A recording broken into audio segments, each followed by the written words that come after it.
السلام علیکم، میرا نام ڈاکٹر محمد شاہ جہان مرزا ہے اور میں ماہر امراض دل ہوں۔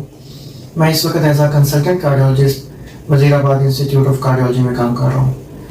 جیسا کہ آپ سب لوگ جانتے ہیں کہ ماہ رمضان کی آمد ہے اور مجھے ان باکس میں آپ سب بھائیوں اور بہنوں کے سوالات موصول ہوتے رہتے ہیں، جس میں زیادہ تر لوگوں نے آج کل یہی سوالات پوچھے ہوئے ہیں کہ ماہ رمضان میں اپنی دل کی ادویات کو کھانا چاہیے اور اگر کھانا ہے تو کس طرح سے استعمال کرنا ہے۔ دوسرا وہ پوچھتے ہیں کہ ماہ رمضان کے اندر خوراک کے لیے کیا کیا پرہیز ہونے چاہیے۔ تیسرا وہ پوچھتے ہیں کہ ماہ رمضان میں جو ورزش کا ایک ان کا شیڈول چلتا ہے روزانہ کی، جو ایک ورزش کرتے ہیں دل کے امراض میں، تو وہ کرنی ہے کہ نہیں کرنی۔ اور چوتھا جو بڑا کامن کوسچن ہے کہ دل کے مریض روزہ رکھ سکتے ہیں کہ نہیں۔ میں کوشش کروں گا کہ آپ کے ان سوالات کے جوابات دے سکوں اس ویڈیو کے اندر۔ ٹاپک کی طرف آنے سے پہلے میں ایک اور بات تھوڑی واضح کرنا چاہ رہا تھا۔ کئی بھائیوں بہنوں کے سوالات ان باکس میں آتے ہیں جس میں وہ یہ پوچھتے ہیں کہ ہماری چھاتی میں درد ہے یا پھر بائیں بازو میں درد ہے، تو پلیز بتا دیں کہ یہ درد دل کا ہے کہ نہیں۔ اور یوزلی اس طرح کے جو ایک شارٹ سا میسیجز کا میں رپلائی نہیں کرتا، تو کئی بھائی بہن اس پہ ناراضگی کا اظہار بھی کرتے ہیں کہ آپ جواب نہیں دیتے۔ تو میں اس بارے میں بات کرنا چاہ رہا تھا کہ یہ بتانے کے لیے کہ درد دل کا ہے کہ نہیں، اس کے لیے ایک ڈیٹیلڈ کوسچن ہوتا ہے جس میں ہم کافی سوالات ہیں جو پیشنٹ سے پوچھتے ہیں۔ اس کے بعد مریض کی باڈی لینگویج، اس کا بتانے کا طریقہ، اس کا معائنہ،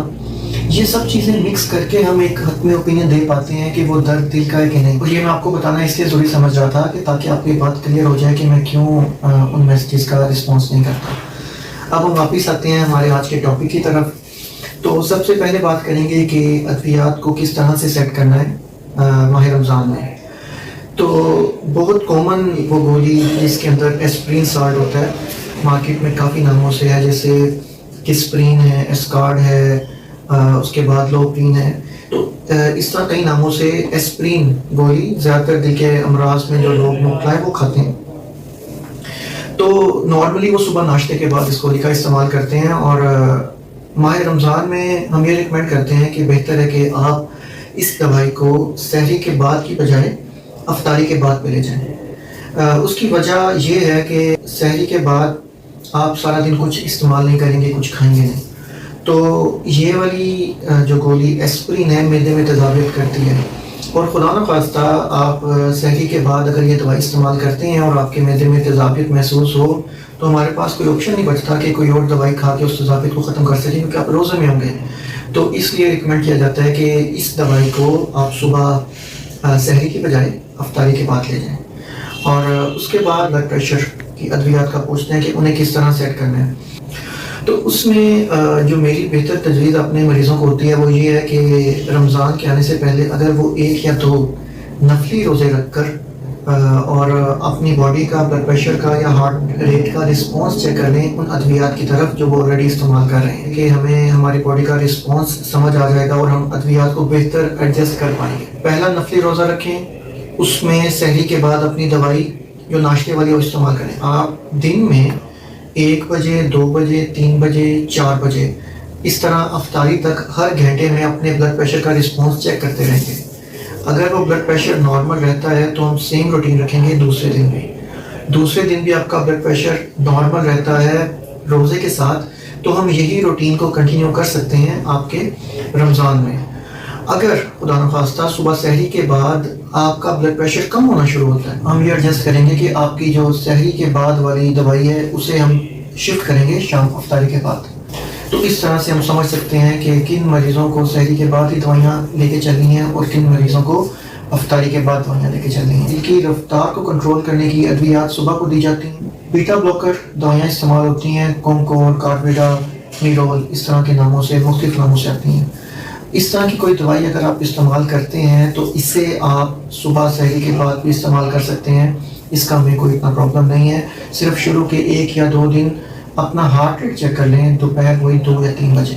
کہ آپ کا ہارٹ ریٹ 60 سے کم تو نہیں ہو رہا، اور اگر وہ نہیں ہو رہا تو آپ ان دوائیوں کو کنٹینیو سحری کے وقت کر سکتے ہیں۔ اور بلڈ پریشر کی دوائیاں اگر تو پہلے ہی شام میں ہیں تو افطاری کے بعد چلی جائیں گی، اور اگر صبح والی ہیں تو میں نے آپ کو طریقہ کار بتا دیا کہ ہم کس طرح فیصلہ کریں گے کہ انہیں صبح کے وقت یا شام میں۔ تیسری دوائی جن کے دل کے پٹھے کمزور ہیں وہ لوگ استعمال کرتے ہیں، جنہیں پیشاب آور ادویات بھی کہتے ہیں،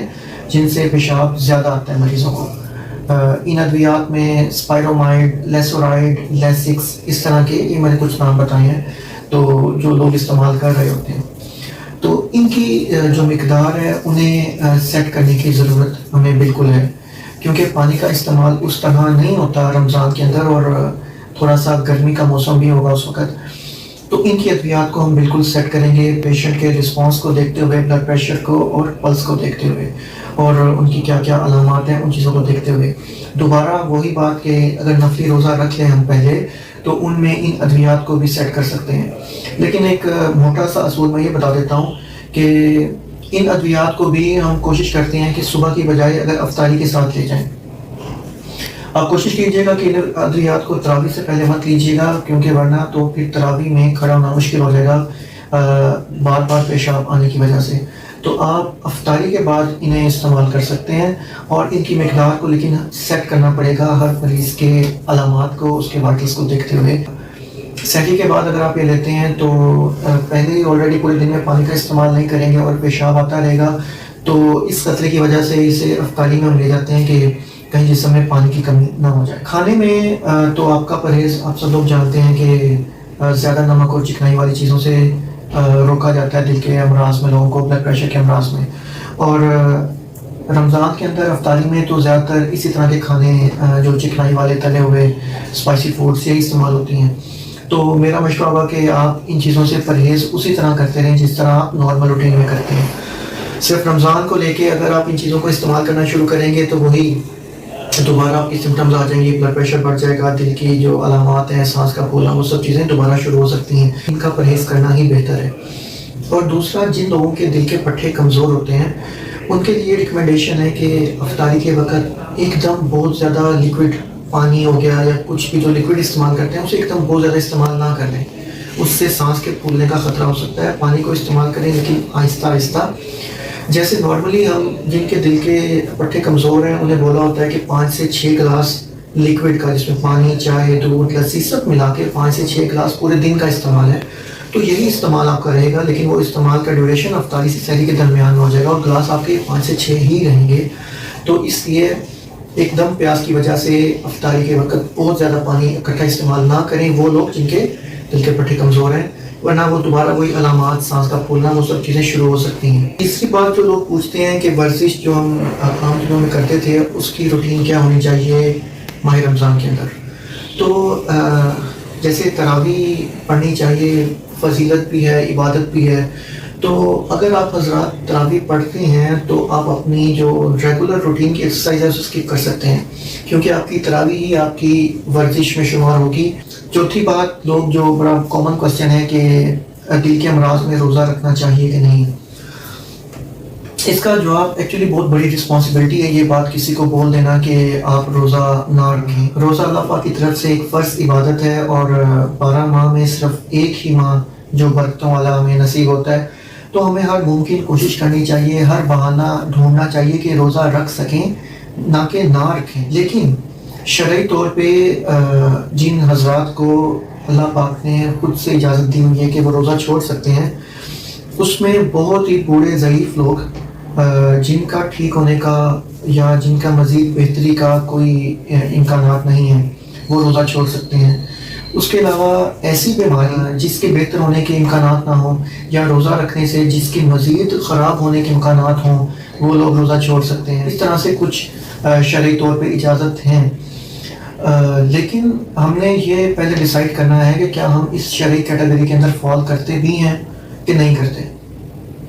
بلڈ پریشر کے مریض، اگر تو بلڈ پریشر کے مریض جن کا بلڈ پریشر بالکل نارمل رہتا ہے اور پچھلے 2 دنوں کے اندر ان کا بلڈ پریشر اتنا ہائی نہیں ہوا جس کی وجہ سے ہسپتال میں ایڈمیشن کروانا پڑے، یا جس کی وجہ سے انہیں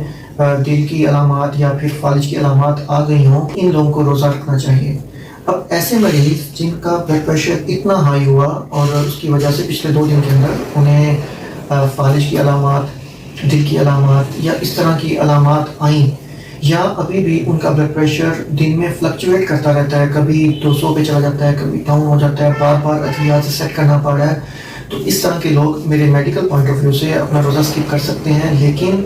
جب ان کا بلڈ پریشر نارمل ہوگا یہ روزے اس کی قضا دینی ہوگی انہیں۔ اور اس کے بعد وہ مریض جنہیں دل کا اٹیک، جسے اسکیمک ہارٹ ڈیزیز بھی بولتے ہیں، جنہیں دل کا اٹیک ہوا ہے یا ماضی میں کبھی ہوا ہے، ان کے لیے کیا کرنا ہے؟ جن لوگوں کو پچھلے 14 دن کے اندر دل کا ایک جسے ہم اٹیک بولتے ہیں، جس میں ہسپتال داخل ہو کے ادویات اور ڈرپس چلتی ہیں، جن لوگوں کو 2 ہفتے کے اندر دل کا اٹیک ہوا ہے، یا پھر ان کی اینجیوگرافی یا اینجیوپلاسٹی ہوئی ہے 2 ہفتے، یا بائی پاس آپریشن ہوا ہے، یا پھر دل کے ویلو کا آپریشن ہوا ہے، یہ سب پچھلے 2 ہفتے کے اندر تو ان 2 ہفتوں تک تو وہ روزہ اپنا چھوڑ سکتے ہیں۔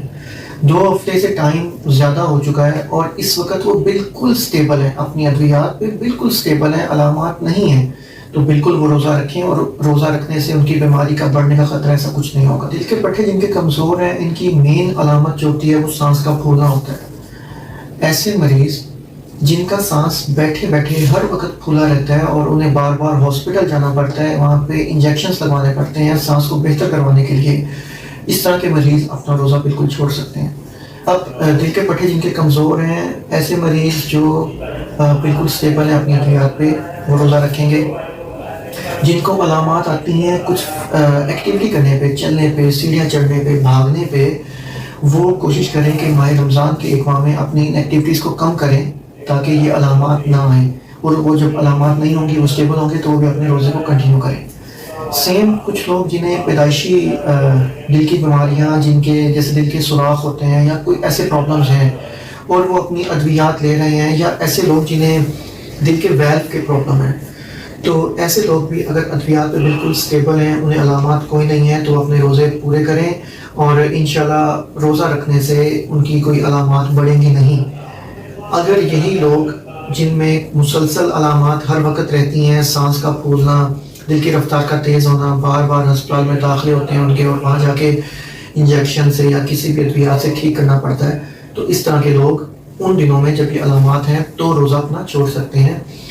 لیکن آپ یہ بات ذہن میں رکھیں کہ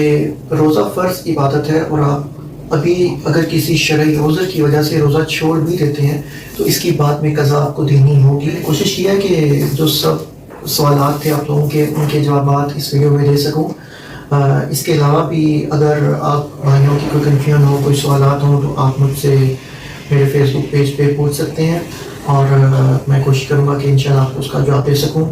میری دعا ہے کہ اللہ پاک اس ماہ کو ہم سب کے لیے برکتوں والا بنائیں۔ اللہ پاک آپ سب کو صحت و تندرستی عطا فرمائیں۔ اپنا بہت خیال رکھیے گا، اپنے ارد گرد لوگوں کا خیال رکھیے گا۔ اللہ حافظ۔